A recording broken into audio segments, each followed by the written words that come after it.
everyone. Welcome to For Heaven's Sake, a Seventh Heaven podcast. This is episode 1106, titled Broken Hearts and Promises, and we are your co-hosts, a Lady J. And T. How are you, T? I'm great. How are you? Loopy? A little bit. I'm good. I am also a little loopy. Well, you know, Broken Hearts and Promises, it's a lot of problems. Honestly, right there. It's a really good title. Yeah. I kind of dug it. Yeah. Especially like after the episode was over and I was like, oh, okay. It like, works. I get it. Okay. You know? All right. I don't know. You don't think so? No, it does. No, it does. It definitely does. Yeah, this episode, I will say it's a little bit better than the last episode. Yeah. It does feel a little bit more like a Seventh Heaven episode. Yeah, because we actually see Lucy and Kevin. Yeah, I think that's mostly what it has to do with. I think so. And Annie's like fully back and all of Yeah. that. And we get some Sandy and Martin stuff. So like it feels like a real episode as Yeah. opposed to like a weird backdoor spin-off moment. True. But we also see a little bit of heart coming from Jane and, redhead Margaret. Right. Her name is Margaret. Yeah. So which we only know that because Annie calls her that. Like it's like a very like anticlimactic moment. It's weird. Like, oh yes, okay, Margaret. I'm like drawing a blank. I'm like, that's what happened? Yeah. I just remember her name. Because Annie's like, having them do things around the house, like, Yeah. oh, Jane, pour the milk. yeah, Margaret, get the whatever. true. That's kind of how it goes down. Yeah. I don't know. I mean, I guess we saw more heart to them in this episode, like especially with Jane, because she's kind of a hard ass, which Jane is whatever. a hard ass, but she's got her beliefs, which I can't hold that against her. No, that's not it. It was more like in the last episode, she was really standoffish in the sense that like she was a brat. But her a didn't brat. really care to. She knows that she's got it good in the sense that someone opened their home. However, she wasn't the best at expressing her gratitude. That's the best way to put it. But in this episode, because she is there and maybe she can get a little vulnerable or give a shit about the people that are helping her out, you see that she does care. She rough around the edges, but she actually cares for the people that open their home. She and Margaret both. Yeah. Because what ends up happening is Eric isn't waking up in the morning. Like the twins go up to get him up for breakfast or whatever. Yeah. And they're like, he's not waking up. We don't even know if he's breathing. Yeah. We later realize that they're just being dramatic because they say the same thing about their hamster or whatever. Uh-huh. But like when that happens, Margaret like loses her fucking mind. Oh, well, he's fine. Everything's going to be fine. He's just a little tired. Are you crying, Margaret? No?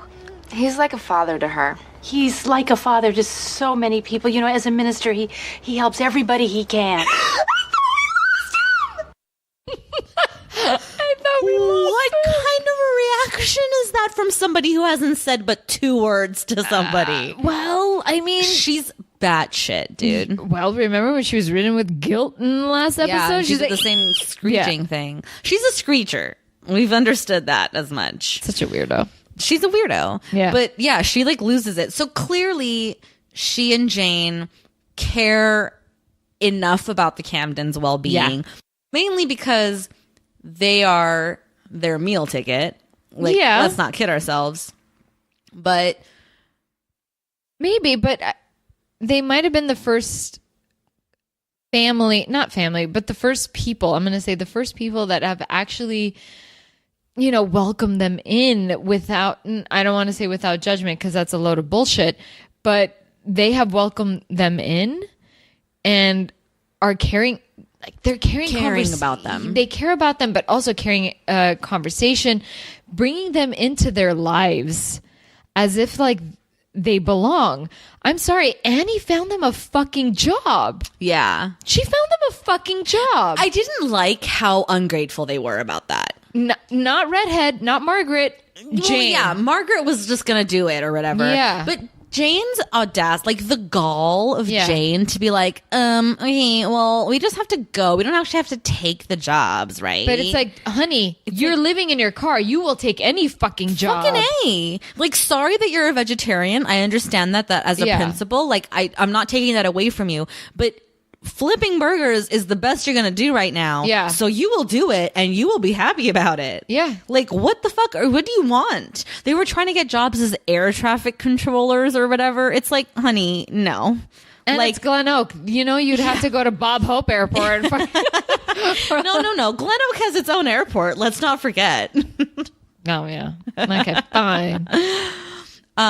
Yeah, like the fact that she's even has the fucking balls to be like A dental assistant? I'm like, that is training. Get out of here. yeah, okay, go to school and become a dental assistant. No one's stopping you. But in the meantime, if you're gonna live here, you're gonna pull your weight. Yeah. And it's basically what Annie says. And I love that Annie, like, because these are not her kids, right? So they're not kids either. They're over 18. Yeah. So she recognizes she can't like tell them what to do. Exactly. So she has to play that card of like, don't make me call them and cancel the thing that I set up. You know, like she's like appealing to their sense of like, you know, decency or whatever, you know? But also she says like, okay, you have your right to your opinion, but she says not everyone's going to feel the same way. And she says it like, and neither do I, but just do what you got to do. I will say it's a little, this is very 2006 of them. Like when Annie's like, I love meat. And then when Kevin's like feeding Savannah hot dogs and shit. And I'm just like, oh, that's so gross. Like, don't give your kid hot dogs. Like, and hearing her saying, you know, it's just like ground up extra, like whatever. Yeah. Like, I'm not a vegetarian by any means, or a vegan or any of that stuff, but like don't give your 1-year-old fucking hot dogs. I know. That's just bad form, Kevin. Yeah, but just to hear Kevin saying and I want all the fixins. No, he doesn't want any fixins because he doesn't want anything to take away from the taste of the meat. Like, ew. You're frightening, Kevin. That's just gross. But Savannah's so fucking cute. Dude, at some point in this episode, Savannah fully reacts. Like, something happens. I can't remember exactly what it is now, but like, I think like Jane says something or whatever, and Savannah's like, Kevin's holding her, and she fully like yawns as if to be like, I'm bored of this. Yeah, dude. She's so cute. Like, how does she take her cues so perfectly? I don't know, but I'm actually kind of curious now. What does this little girl look like? Oh, now as an adult? Yeah. Yeah. She's really fucking cute. How much of an adult is she? She's like 10 years old or something. No way. Well, this is 10 years ago. Oh, shit. So she might be 13 now. Yeah, at the most. Oh, my God. Right?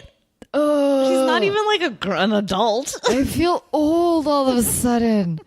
So weird. Like, it still creeps me out that I have a cousin that I remember when she was 1 and now like she's in college and I go, ugh. Oh, I have that too. I have that with like 4 of my cousins, or no, like 6 of my cousins, where like I was there when they were babies and now they're like graduated from college and shit. Yeah, and I'm dude. like, when did this happen? I have so many cousins like that are that young, and like I was that young, well, not that young, but whatever, I was tiny, and then to see them like just like tinier and then decide to go to college, and then oh yeah, I'm a mechanical engineer or whatever. I'm like, get the fuck out of here. Who are you? Mm-hmm. I have a cousin who's a nurse. I have another cousin who's like a fucking like CPA, like fucking working for like H&R Block or whatever, which isn't even doing him I'm doing him a disservice by saying he works at H&R Block. He works for who's the people that do the Oscars envelopes? Oh, I don't know who they are. You know, I don't know. there's that company. I know. That's got the thing and the thing and the other thing. You know, you always see them, but then you're just like, yeah. But anyway, he works for them, and like he's like living his best life. Like I have all these little cousins, as I call them, who are just fully functioning adults in this world, and I'm just like, when did this happen? Man. Okay, bye. So anyway, so Jane and Margaret were working. They take this interview and I guess get the job at the Shake Shack or whatever. It's not Shake Shack, Dairy Shack. I was like, Shake that's Shack a real business. At the Dairy Shack, which great callback to the Dairy Shack because we haven't seen or talked about the Dairy Shack in ages. I know, it's true. And they're doing that. Meanwhile, T-Bone is like harboring the secret. Yeah. Because essentially we find out through Jane and Margaret that T-Bone knows everything about Eric, and he accidentally lets slip to Jane and Margaret what he knows, which is essentially basically that Eric has an enlarged heart. Yeah. Now, I don't know what that means because I didn't Google it. I didn't either. But it doesn't sound good. Yeah. And we also understand, because what we didn't talk about is like when he's not waking up in the morning, Annie calls the paramedics. Yeah. So Eric gets all butthurt about that because he's like, I'm fine. They gave me the all clear. Like, I was just sleeping. Like, I wasn't not breathing. But no joke, when you hear Annie saying like, okay, call Kevin. Yes. As a kid's like run down to the kitchen saying, Dad's not breathing. And I don't know if it was like T-Bone or whoever, but saying she like, has T-Bone, go and get Kevin. Go get Kevin. And then when you see the camera on Eric, you see the paramedics packing up their things and then on Eric, but when you see Eric hunched over. Yeah, he doesn't look great. Yeah, I'm like, is he dying in this scene? What's happening? He looks sickly. Yeah. But in his defense, or to be fair to him, the man was just fucking resting. And like, listen, he clearly is going to die. So like, he obviously needs more rest these days than he probably ever did. Probably. But he wasn't not breathing. That's just the twins being dramatic. Because they're idiots. Like, the kid, like, he's like, in that moment he was fine, and the paramedics coming and doing all these like tests and whatever, and then Annie getting all uppity and being like, you're gonna go see your doctor, like, is only just making him more anxious about what he's dealing with. Uppity to a certain extent, because I actually really liked how Annie approached it, because she was just saying, she's like, you're upset, let it out, don't internalize it, just, and then she goes, you have an appointment, I would really like for you to go to that appointment. You have an hour to think about it. And she leaves the room. It's true. Like, be an adult, figure it out. I'm going to be out here. I know you're pissed off, but it's true. I wasn't giving her enough credit. You're right. No. She does handle it very diplomatically and very like, she's not forcing him to do anything. Yeah, but she's like, she wants it. Absolutely. 100%. She wants it. She's not kidding 100%. Around here. Yeah. But she's doing the right thing for him, which is like putting the ball in his court. Yeah. Like, you can decide, it's all good, whatever. Yeah. And he fully ditches his appointment. Of course. And doesn't go. And lies to her about it, or not lies, but like won't answer her calls and stuff, And so finally, when he comes home that day, she confronts him and she's like, okay, where the fuck have you been all day? Like, I've been calling and like, what the hell? I've been trying to call you all day. Oh, I guess I missed your calls. Is your phone on? I don't know. Let me see. Oops. Oops, my ass. What happened? What happened, Eric? Nothing. Absolutely nothing. The doctor had some kind of emergency, and I just got tired of waiting, and I left. Are you having problems that you don't want to tell me about? No. No, you're not having any problems, or you're not telling me? Not having any problems, just like the EMT said. All clear. I'm fine. You're not fine. You're not yourself lately. You know it. I know it. You're not yourself lately either. What? You're unusually perky, and you're in a good mood all the time, and you're happy that the children aren't around, and you look great. You really look great. You did something with your hair, and your makeup's a little different, and you're wearing some really snappy clothes these days, and I don't know. You don't have a boyfriend, do you? What? Something's going on. There's nothing going on. That's what I'm saying. Dick move. Yeah. He's fully gaslighting his wife. Oh, yeah, he is. Into thinking she's crazy for thinking that there's something going on. Yeah. That's true. That's unfair. Like, especially because, look, you know what's the worst part? Because Annie is perky. Annie is happy. Yeah. Annie does have like, and you're this fucking life in taking her. it away from her right now. Yeah. By not being honest with her right now. She's your fucking ride or die, dude. I know you're being in denial about it, but don't project that shit onto your wife who's trying to keep this house in line, which she's great at doing. Let's be real. Yeah. Not to say that Eric, She's done it her whole fucking life. Exactly. And so him gaslighting her, and no, I'm not okay with. No, it's fucking fucked up, dude. Yeah. And like, Here's the thing.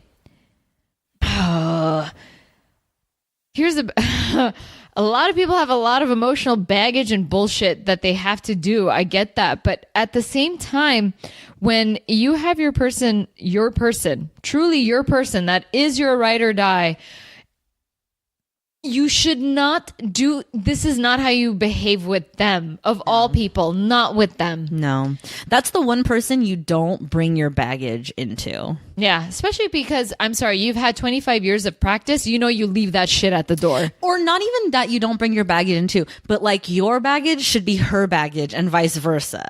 Yeah. Like you don't get to keep this from her any longer. Yeah. Like she is your partner in life and in this and in everything. Yeah. Like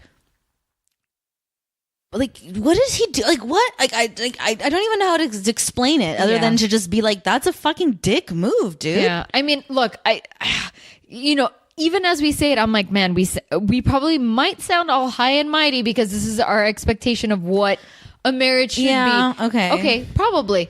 But no, it's just the reason why I say no is because, like, honestly, you guys are each other's ride or die, man. I know.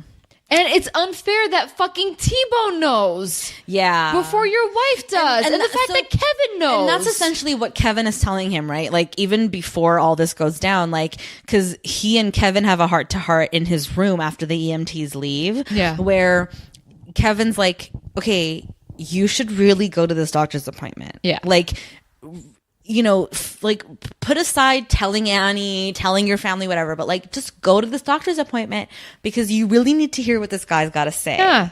Like he's been leaving you messages, he's been calling you, like you should go because you don't know. Yeah. Like you were given a diagnosis by one guy one time. Exactly. Let them double down on that. Let them confirm it. Let them give you tests. Let them do all these things that you need to confirm this shit before you go spiraling, And you can see on Eric's face and in the way he reacts with Kevin, like I don't know that Eric's in denial, but I think he's genuinely like scared. I think he's scared. Like he's scared to fully like know the scope of this issue he's dealing with and to like put a timeline on it or to put a stamp of like finality on it or whatever. He's scared. And when Kevin's like, you should go, he's like, I don't want to go, literally. Which, I mean, if that's not a man scared of his own death, like I don't know what is. My God. Yeah. And then you get that heartbreaking thing of like, you need to be the one to tell Lucy because like she's your wife and I can't. And then poor Kevin's like, okay, but like I'm not really good at this shit either. Yeah. Like, and that's your daughter, dude. Like I have okay. So I have so many random emotions about that entire thing. Because when he says I'm not ready to go, literally, one, I got really emotional at that comment because me too. How could you not get emotional, man? That is a man like afraid to die. Yeah. I got emotional. But when I hear Kevin saying I'm not really good at this, I go, fuck you, man up. This is the only time I'm going to say fuck you and man up. Only because your insecurities can go out the fucking door. You need to own them. Because this is your wife. You're afraid to tell her of something? No. Don't be. This is like, are you not going to challenge yourself at all? Well, and the crutch he's relying on there is like Lucy's already had a rough couple of months. I know. Which, listen, we're not taking that away from her at all. Which we'll talk about Lucy's half of this equation in a minute here. Yeah. But I think the part where I don't know that Kevin is like afraid to tell Lucy. I don't think that's where it's coming from. Yeah. And maybe a little bit. I'll allow it. But he's also saying he's not good at it. That's my issue. But I also think that's just his like elegant way of trying to tell Eric, like, dude, you gotta be the one. Even forget Lucy right now. You gotta be the one to tell your fucking wife. Yeah. Because T-Bone knows, I know, fucking homeless Stanley knows. Yeah. Like, the jig is up. Yeah, like, everybody you knows. gotta come clean here. But to hear Annie also say, "Don't tell Lucy," because she's had her heartbreak. And that's at the end after she finds out. I yeah. know that but like Annie, man, the mom that she is knows her daughter. Yeah. If she can handle it or not, which is fine. I can't agree or disagree with that because this is their relationship and mother knows best, especially when it comes to her daughter. I actually disagree with Annie here. I don't think it's a right thing to keep this from Lucy. Lucy needs to know this. You say that, but because you know that. But keeping this from her is going to break her even harder. I know. Than her getting more bad news on top of her traumatic couple of months. Dude, I hear you because I'm that kind of person. Don't hold out on me. Tell me how bad it is from the moment. Just like with Annie, when Eric finally tells Annie at the end, and she confronts Kevin, like, "Don't you ever keep something like this from me, Kevin Kinker?" Yeah, that's Annie being like, "How dare y'all keep this from me?" Exactly. How do you think Lucy's gonna react when she finds out the same exact fucking thing? That's the thing. I don't know. I agree with you, but at the same time, I don't know only because you hear Lucy saying, "I don't want to know." And then Annie confirming it. Okay, but it's one thing for Lucy to say that in a moment where she's also trying to close this door of her traumatic moment in the summer. Mm-hmm. It's one thing for Lucy to say, "I'm escaping this reality right now. That's why I'm here visiting you and Aaron and stuff." It's another thing for everyone else around her to decide we're not going to tell her because she can't handle it. Like, it's weird because I agree with you. I know you do. I know I'm sounding argumentative, but I'm really just I know. passionate. But like, I agree with you. But at the same time, I'm just thinking about if Lucy's actually saying it and Annie is from a distance agreeing. I was like, okay. We, the audience, are supposed to go like they know what they're doing. Apparently, I guess. I would hate that. I would as an fucking audience, hate that. I hear that and I go, y'all are gonna rue the day that you decided not to tell Lucy. Exactly. You're going to rue the day because when she finds out not only that her dad's dying, but that they kept it from her this whole time. Yeah, she's gonna flip her shit. You thought Lucy was angry all summer because she lost her twins, dude? Yeah. You don't even know the wrath of Lucy when she finds out that her dad's dying and she had no fucking clue. Mm-hmm. Like, this is not going to end well for anybody. And while I fully appreciate Annie's, like, positivity, some might call it denial, in the face of this diagnosis of like, he's gonna be fine. He's gonna be fine because now I'm here and I'm gonna tackle this with him and it's gonna be fine, and we should all need to go out and think positive thoughts and think about how we're gonna help. I appreciate that she's trying to be positive about this whole thing. Yeah. But let's all just stop being in denial about it. He's been given a timeline. Yeah. He's been told that in 1 year's time he will die, and that there's nothing they can do. There's no surgeries. There's no pills. There's nothing that can be done about this thing. So rather than waste all this time trying to fix it, let's just all appreciate the time we've got. Yeah. Annie's nature is a fighter. I know. And it would be, and I think it would be a disservice to the character from a meta perspective, like from the writer's room perspective. It would be a disservice to the character of Annie to be like, "Oh no," and like cry and lose her mind for a half a second. You know what I mean? Yeah, I can see her being a fighter about it. Yeah, of course she's going to be like, "That's my guy. Like, I'm going to fight for him. I'm going to solve this problem. We're going to get through this or whatever." Of course, but I just think like at some point I need to see these characters like come to terms and get over the hump of denial and just like deal. But also weird on Eric in the sense that like he got a terrible scare, which we understand. Sure. But it's one opinion. That's true. Whatever happened to the idea of like getting a second opinion or whatever. He didn't even go see his actual cardiologist. That's what I'm saying. So why not see as many as you can, whatever you can, and get the diagnosis. I also just think, and maybe this is me projecting, I know it is, but like I'm kind of that way. Like I guess the way that I'm approaching it is like, okay, so this guy ran some tests and he's like, the tests conclude that you have an enlarged heart. Like, what's a second opinion gonna do? They're gonna run the same test. The tests are gonna reach the same conclusion, and then that's good. Like, that's how I would be thinking, and I'm sure that's how Eric is thinking too. You know, like when I got my diagnosis a few years ago, like I never got a second opinion. You know, like I was just like, well, there you go. The labs say this, so that's it. You know, The labs say this, like, and we're done. I don't know. Yeah, like I kind of get that mentality of like you get this devastating news and you just sort of your mind goes blank. Like that's all you can. That's just now that's your reality. You know, like I don't know. I don't want to take it away from anybody in this episode. That's kind of the cool thing about this episode is like you can kind of like advocate for each character. Like you understand why Eric is the way he is. Yeah. You understand why Kevin is the way he is. Yeah. You understand why Annie is the way she is, you know? And then when we talk about Lucy, she got the heck out of Dodge today. Yeah. She went up to visit Sandy and Aaron because she needed to not be around knowing that her dad was going to be going to the doctor. Yeah. Because her mom was forcing him to go and that he was going to get some news because she already knows something's up, but she doesn't quite know. Yeah. And she's so like taking herself out of it. Yeah, like, I don't want to be a part of this right now. Dreading him going to the doctor and getting whatever bad news it is that she already knows he's got kind of thing, you know? So she's removed herself from the situation and gone to visit Sandy and spend time with them.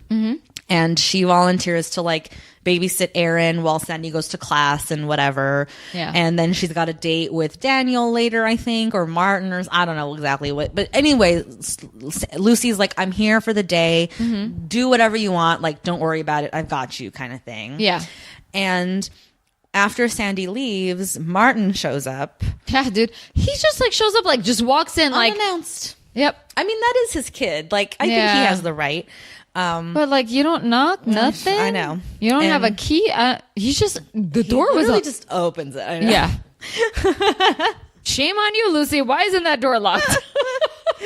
Or Sandy for not locking it from the outside. Anyway, so then when Martin comes in and sees Lucy, because he was fully just prepared to like spend time with his kid or whatever, you know, Lucy's like, you know, like I got this, like. I'm cool. Like, I'm here. I've already told Sandy I'll be here. Like, you don't have to stay. And he's like, well, okay, but like, I'm here and I'm the dad. And she's like, okay, but like, no, you know, like, it's cool.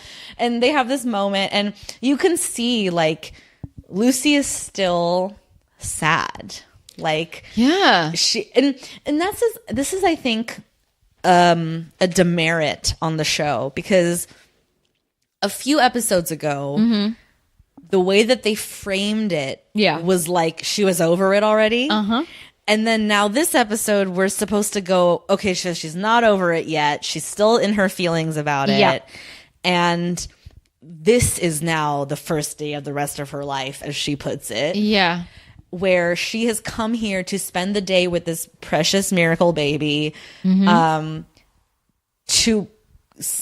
get some closure on how, like, the circumstances, you know, that this technically unwanted child came into the world and that her two wanted twins, like, didn't, and how it's all random and you just got to deal with that and it sucks and we move forward, you know? And that's why she's here. And so she feels finally like she got that closure. Yeah. And then she tells Sandy that she's ready to try for another kid. It's been 6 months, and the doctor said 6 months. And which, like, literally 4 episodes ago, you were like, "I'm done trying. I'm never gonna try ever again." Like, I wasn't expecting her to turn the corner this fast. You know, exactly. Me too. I was a little surprised, but I mean, whatever. Good for her. You know what I mean? Like, ultimately, who cares? This episode was just really funny. Just hearing sorry, I said me too. And I just went back to that fucking scene that Daniel and Sandy have. Oh, in the last episode? No, in this episode. Oh, where he brings her breakfast and stuff. Is I love you in this episode or is it in he says it in this one when he's leaving, I think, or he says something like, you know, I really do love you. Or whatever. And she said me too. Like, he goes, me too. Yeah. And he said, I'll take it. I'm like, yeah, you have to. Like, because, and she does that whole thing of like, well, Lucy's right here. Like, what do you want me to say? You know? Like, Which, yeah, Daniel, like, calm down, you know? Seriously, I understand. She's not going to fuck you right here, right now, just because you love each other. Just because you're acting like Romeo and... I don't know. I don't know if we can trust Daniel yet. I know, it's a little too much, right? My gut tells me, like, it's too much, too fast. Like, I trust Sandy's instinct to, like, slow it down with him. Yeah, I don't know how I would feel about a guy saying all the right things. Yeah. And I love that she calls him a talker. Like, you're a talker. Yeah. I love that so much. Show me what you got. Don't tell me what you can say. I don't give a fuck about what you say. Just show me what you got. Maybe this is, again, me projecting. I know it is. Like, I have major trust issues, but I specifically have trust issues with, like, talking. Like, you can say all the things, you can say all the right things, say that you love me, say that you know, all these, like, blah blah blah blah blah, but, like, I'll never really believe it. Like, at the end of the day, like, your gestures, the way that you, like, act towards or about or around me or whatever, like, that's gonna tell me that's gonna speak volumes for me. So it's like, what love language do you respond to? Yeah. Oh, for 100%. Acts of service, yes, 100%. That's how I roll. Is it acts of service, or is it the gifts thing? There's acts of service, and then there's also gift giving. Like, if someone fills up, like, I'm sorry, if someone filled up my fucking car, like like a tank of gas, I'd be like, fuck, I love you. Yeah. Because... But see, is that not an act of service? Probably, but I never understood the difference between the two. Yeah, I don't know. I think, like, domestic life, acts of service. Like, if you vacuum my house for me. Oh, dude, are you kidding me? Game changer. Yes. Game changer. 100%. We have a mutual friend who one time came over to my house, and we were just, like, hanging out. It was like an impromptu, like, hangout for a couple hours, and the house was, like, in a shambles, and because I had a party a few weeks back and I never really cleaned it after that. And he came over and saw the state of the house and was like, you and me right now, let's go. And he, like, got on his knees and scrubbed my floors and vacuumed my house and took the trash out. And and I mean, like, he's already my best friend. Like, I love him, but, like, it made me just, like, my heart, like, I'll never forget that. Yeah. Like, it was, like, the biggest game-changing moment of my life. Like, yeah. I was like, oh my God, there's, like, this level of love and kindness to be had in the world, you know? Yeah, man. It was, like, the most meaningful thing. I agree. So whatever that is, act of service, gift giving, that shit works for me, is my point. You know, like... People have said, like, okay, I think you need to define your definition of giving gifts. I'm like, fuck, I don't care if it's a card and it's handwritten. That matters. Or literally if it's, like, a hairpin when I need it. You know what I mean? Like, dude, like, I don't know what it is that I need at that moment, and the fact that you know it and you're gonna give it. Yes, yes, 100%. Yeah. Enough said. I don't care what anybody says. Enough said. Yeah.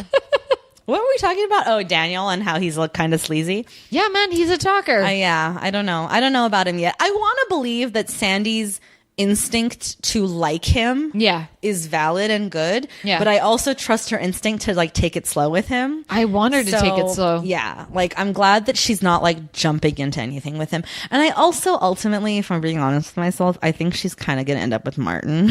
You really think so? I kind of feel like that's the direction the show's going to go in the end. That, like, it's just the neater, easier route that, you know, baby daddy, like, let's make it work kind of thing. I know we're not seeing Ruthie right now, but I know we're going to see her. I know we're going to see her. And Martin is around. It's true. Something's going to go down. It's so true, because when Ruthie comes back, if Martin's not with Sandy, he can totally be with Ruthie. Well, if they're not going to be together, okay. Okay. But I expect some messiness. I do. Interesting.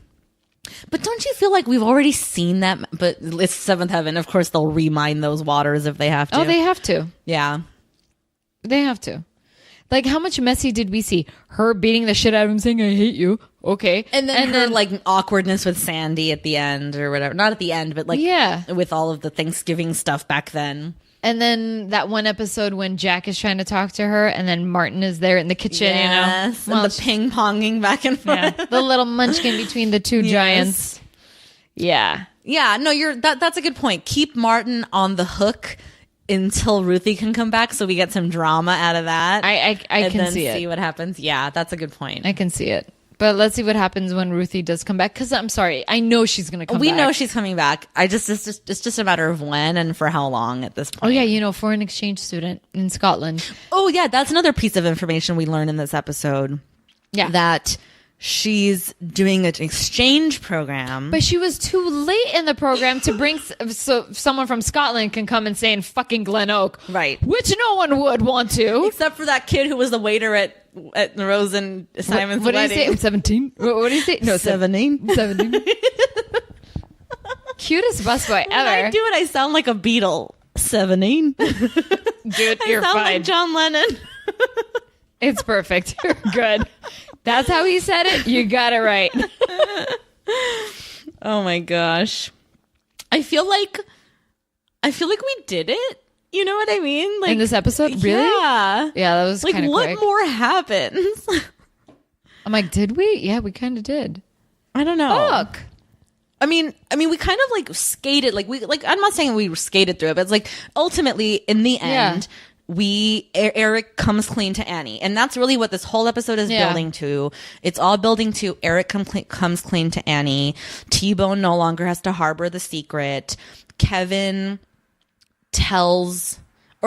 the girls ask Kevin to tell them what he knows, but he doesn't, to protect Eric. Mm-hmm. But in the end, it all sort of comes out. The only person who doesn't know now is Lucy. Yeah. Well, not the only person, but the only person that matters in the show right Yeah. now is Lucy. So we also learned Sam is the one with the bowl cut. Oh, we didn't even talk about that. Yeah. So Sam is bowl cut. David is curly hair. Yeah. And so Sam's the one that's got mom. Sam's hamster is mom. Yeah. And David's hamster is Jesus. Jesus doesn't like wood. So at I some said point, yeah, that's true. At some point, David freaks out that Jesus isn't breathing. Mm-hmm. And then Eric is the one to be like, let's rush to the hospital. Let's go. Yeah. And Annie has to be like, you didn't even go to the hospital and you have real heart problems. Yeah. Like, you're just so quick to run to the fucking pet hospital or whatever. Yep. And Eric's like, that's the kid's hamster, So he starts doing that bargaining game with himself, like while Jesus is inside with the vet. Like he's like, okay, if this is a sign. If Jesus comes out and he's okay, then I'm going to be okay. Yeah. And if he doesn't come out in the next 5 minutes, then I'm not going to be okay. And I'm going to tell Annie and da-da-da-da. And then Jesus comes out and he's fine. And he just has to change the wood chips, line it with rabbit food instead or whatever. And then Eric's like, phew, okay, that was a close call. I mean, I know it was meaningless. And then he's like, well, okay, if the bill is under $100, then I'm going to tell Annie, whatever. And then the bill's like $750 or whatever. Yeah. And he's like shocked out of his mind at how high the bill is. And I'm like, you should have known. 'Cause you're an Fucking idiot. rat.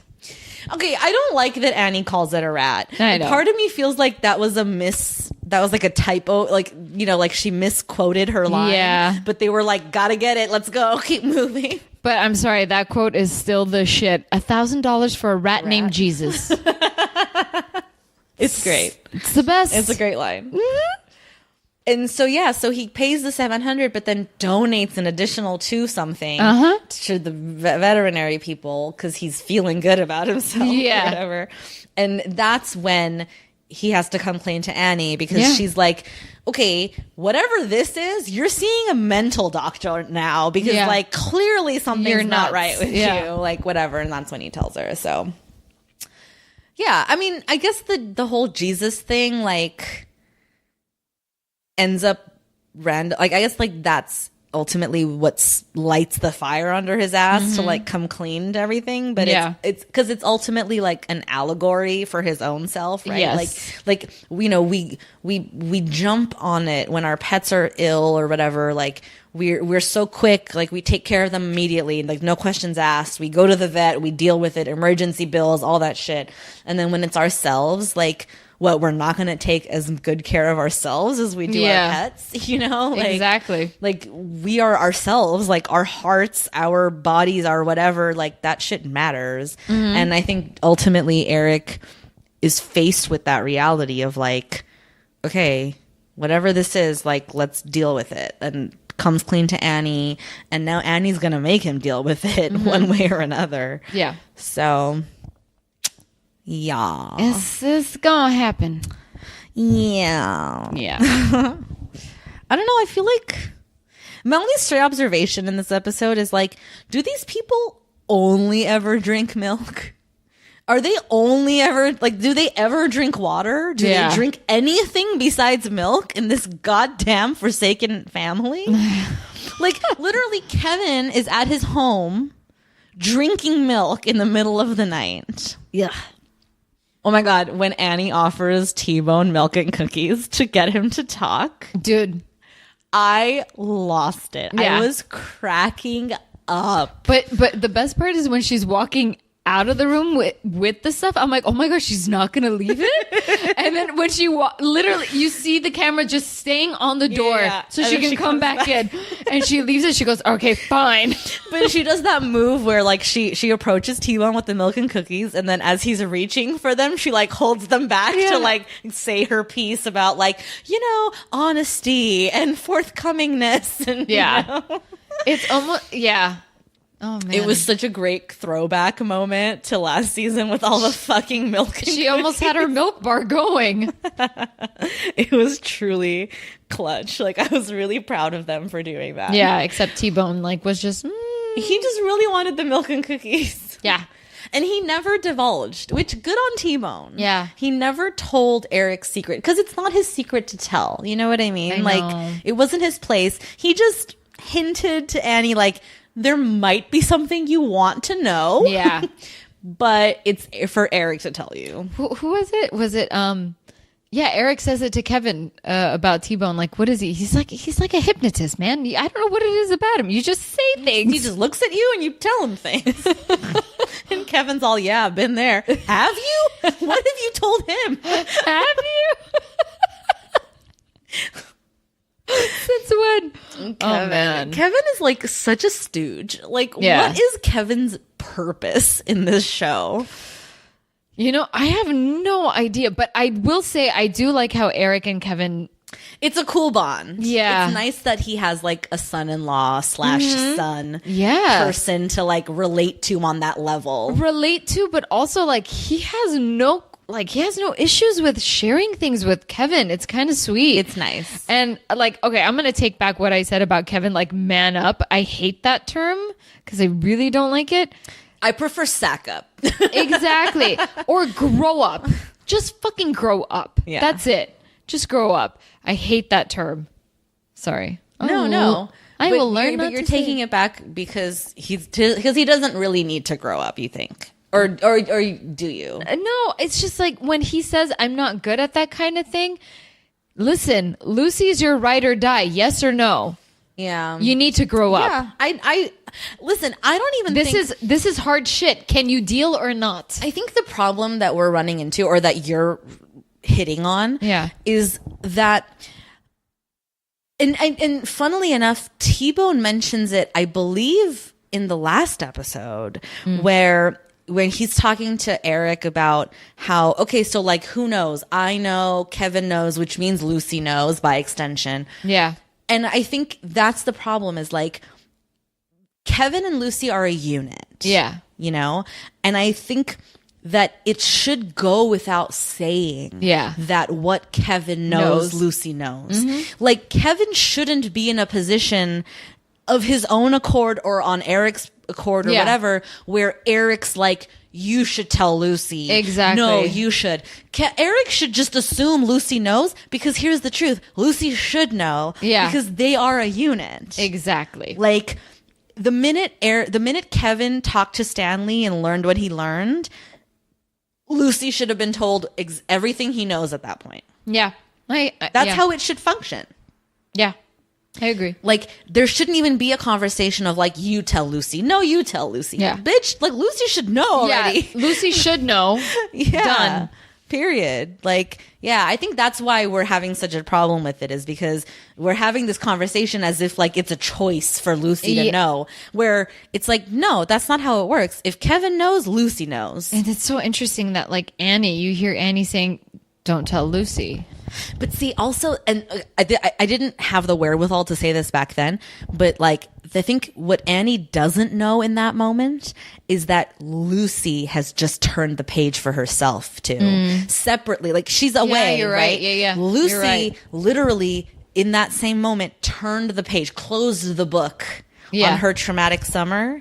So when Annie's like, she can't deal with this, she's already dealt with too much, but Lucy's stronger now than she was yesterday. Even, Yeah. you know? So I think it's a disservice to Lucy for Annie to take that away from her and to go like, she can't handle this. You don't know that though, because your daughter is a strong woman and she's just now closed the book and she's ready. She's even stronger now than ever. Yeah. You know? And another thing, oh man, I know Lucy is extremely emotional, but hey man, at least that girl wears it on her sleeve and she tells you exactly what it is that she feels. I fully respect. Oh yeah, Lucy. 100%, dude. She's the only one that's 100% honest with her emotions.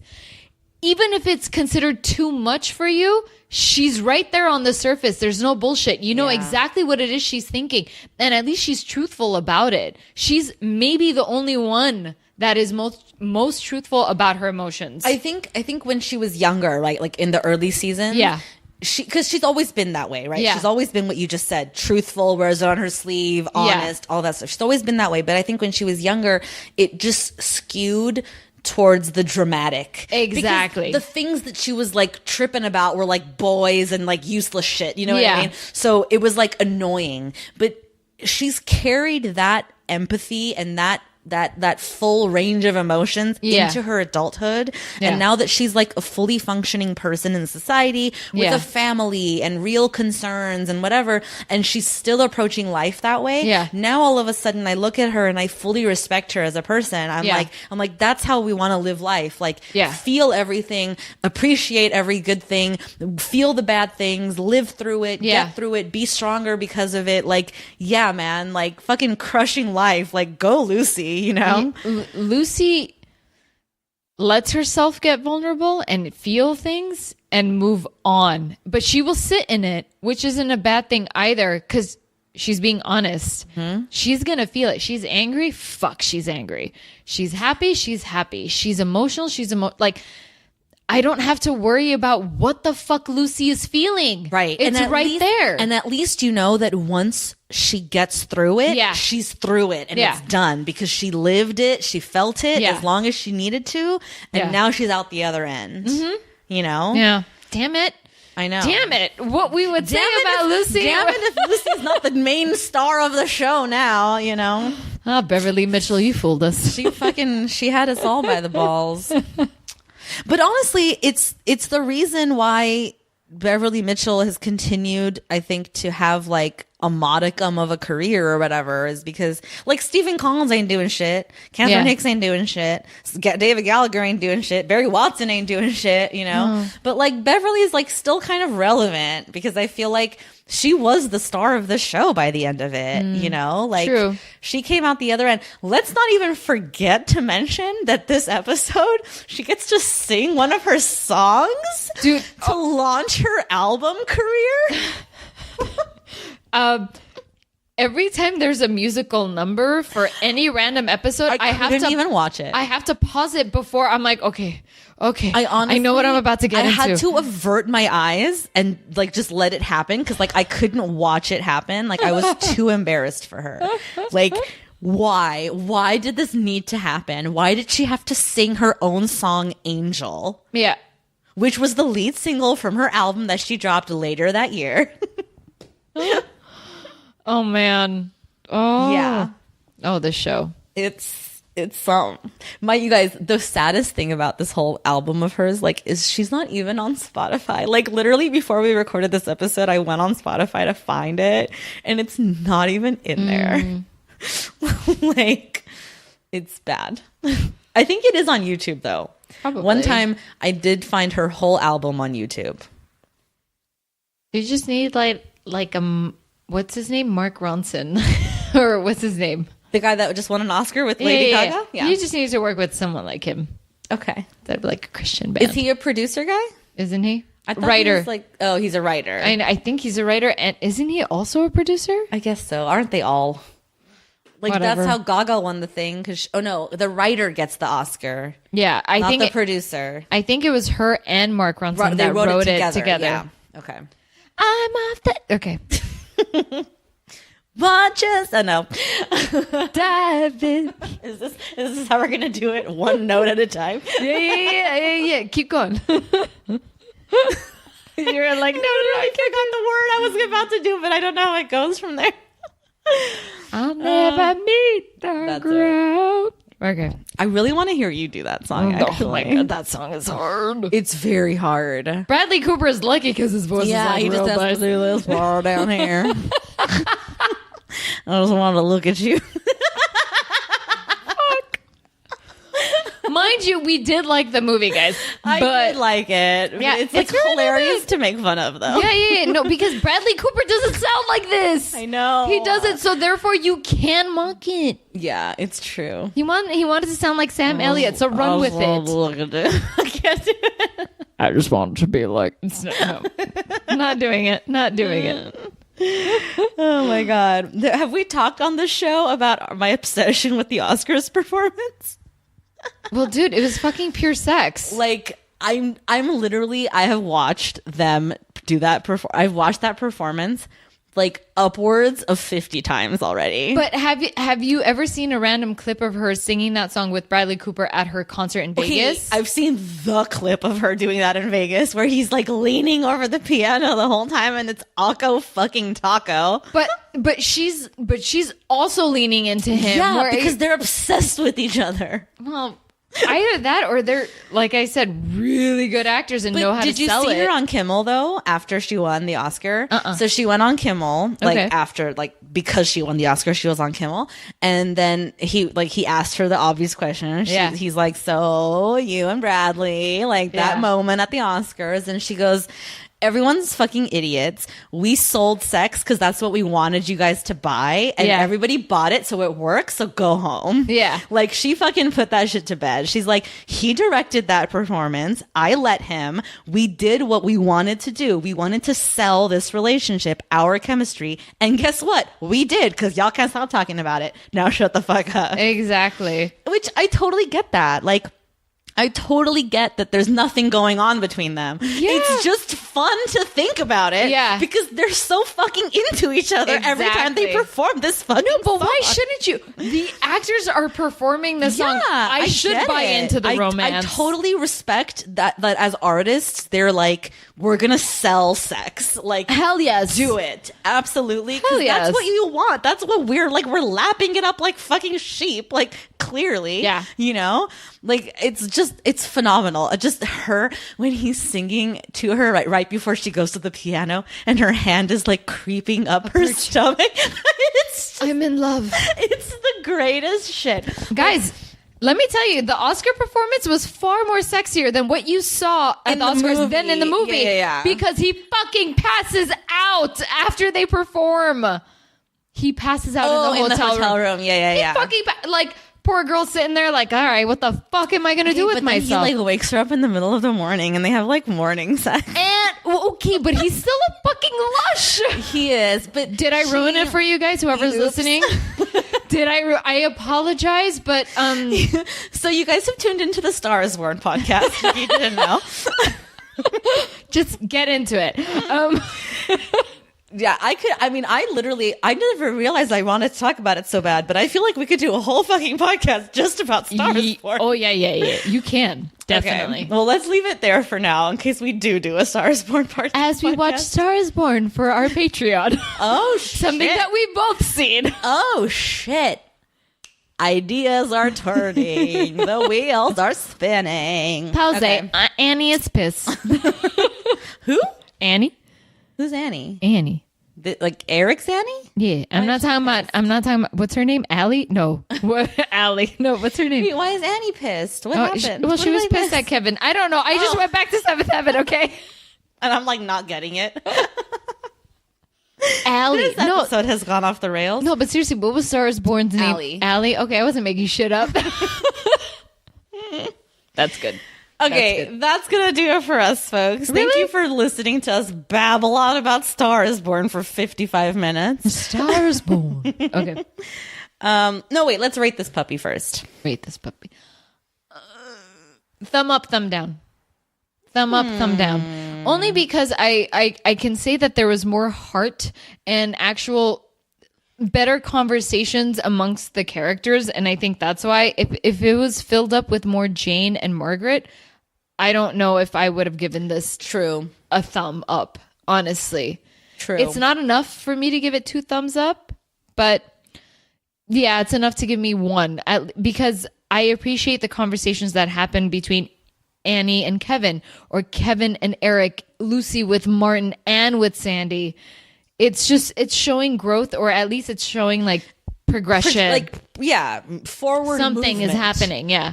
I think I'm gonna give it 1 thumb up, 1 thumb down as well, because like you said, they curbed the Jane and Margaret bullshit. Yeah. They allowed T-Bone to still have some leeway, which again, I prefer him over the girls any day. And then finally, like the family is back and in the forefront, and that's what matters, and that's why we're here. So yeah, 1 thumb up, 1 thumb down. That's gonna do it. I want that chocolate chip cookie that he had. T-Bone did. Oh yeah, wasn't it an Oreo? What? I don't know. She said, I made cookies. Oh, it's chocolate chip. You're right. It wasn't Oreos this time. All I know is I wanted... Because Oreos didn't pay this time. Oh, true that. True that. Yeah, let's not forget that was a total fucking product placement for Oreos. For like 4 episodes. 2. Okay, 3. You were like 4, 3, 2. I'm just remembering The Good Place, where they're 4 Oreos from heaven. Oh, yeah. Or 2 Oreos or whatever she says. Okay, that's going to do it for us, folks. Thank you for tuning in and for dealing with Star is Born talk. You can't help it. I mean, Oscars just happen. The tangents just take us where they want to. Yeah, man. You're used to it by now. 11 seasons in. Yeah, man. That's what you're tuning in for. Let's be real. Love you. Love you guys. Don't forget to subscribe, rate, and review on Apple Podcasts or Stitcher or Google Podcasts or your favorite podcast app, whatever that may be. You can find us on social media at For Heaven's Sake Pod. You can also find us on Patreon at patreon.com/For Heaven's Sake Pod, or send us an email. We are gearing up to do something special for our series Please send us your finale. questions. We want to hear from you guys. Questions, comments, thoughts, musings on 11 seasons of this fucking show. Or hell, I mean, if there's something that you guys want us to keep in mind, or just know as we bring the season to the Why series not? to a close, send all that stuff in starting now, because we're going to be gathering it and prep for the ending. So that's For Heaven's Sake For Heaven's Sake Show at gmail.com. That's FORHEAVENSSAKESHOW at gmail.com. my God, my friend knows how to spell. I was the spelling bee champ. I wouldn't be able to spell that, guys. Until next time, bye. Bye.